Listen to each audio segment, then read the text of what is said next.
चलो, हेलो दोस्तों।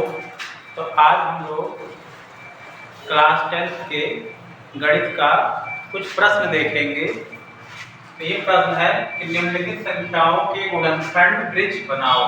इसका हमको गुणनखंड ब्रिज बनाना है। यह संख्या दिया है, पहली संख्या है 150, दूसरी संख्या दी है 200 और तीसरी संख्या दी है 250, जिसका हम लोग गुणनखंड ब्रिज के रूप में इसको हल करेंगे। तो चलिए देखते हैं पहला प्रश्न।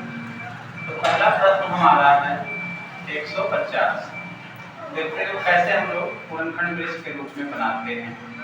सबसे पहले इसको हमको इस फॉर्मेट में बनाना होगा। और चलिए इससे हम लोग सबसे पहले करेंगे 75 बार में ये कटेगा और फिर 75 जो कि क्या है, विषम संख्या है। तो किसी विषम संख्या से ही कट सकता है। तो हम ट्राई करेंगे 3 से कट जाएगा 25, 3 75। यहाँ हम रखेंगे 3 और यहाँ पर रखेंगे 25 को। 25 भी क्या है, विषम संख्या है।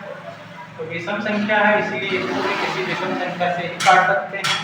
3 से तो ये कटेगा नहीं है, 4 से भी नहीं, तो 5 से हम ट्राई करेंगे।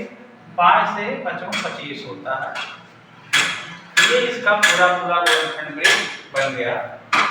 इसी तरह से हम लोग दूसरा सवाल हल करते हैं।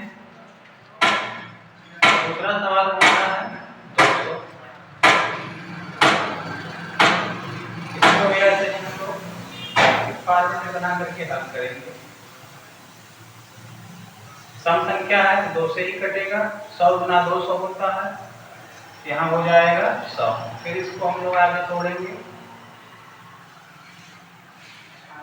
2 से अभी भी टूट सकता है। 2 से 50 बार में 50 गुना 100 होता है, इसलिए यहाँ पे 50 हो जाएगा। आगे फिर यह एक सम संख्या है, इसलिए सम संख्या से आगे भी इसको हम तोड़ेंगे। 2 से टूट सकता है कितनी बार में, 25 गुना 50। तो यहाँ पे हम लोग रख देंगे 25 को। अब आगे जो 25 आए हमारा एक विषम संख्या है। जब विषम संख्या है 2 से तो नहीं कटेगा, 2 से नहीं कटेगा और 3 से ट्राई करें। 3 से भी 25 के 3 के टेबल में नहीं आता है। 4 से नहीं आएगा, 5 से हम लोग आगे देखेंगे। तो 5 से पूरा कट जाएगा, इसीलिए ये इसका गुणनखंड ब्रिज। इसी तरह से हम लोग तीसरे का भी देखें। तो तीसरा हमारा है 250। सबसे पहले इसको ऐसे कोष्ठक में रखेंगे। इसके बाद इसको भी अभी एक क्या सम संख्या है, क्योंकि हम लोग जानते हैं जिस संख्या के लास्ट में 0 हो, 2 हो, 4 हो, 6 हो, 8 हो, वह संख्या 2 से हमेशा विभाजित होती है। इसलिए हम लोग 2 से ही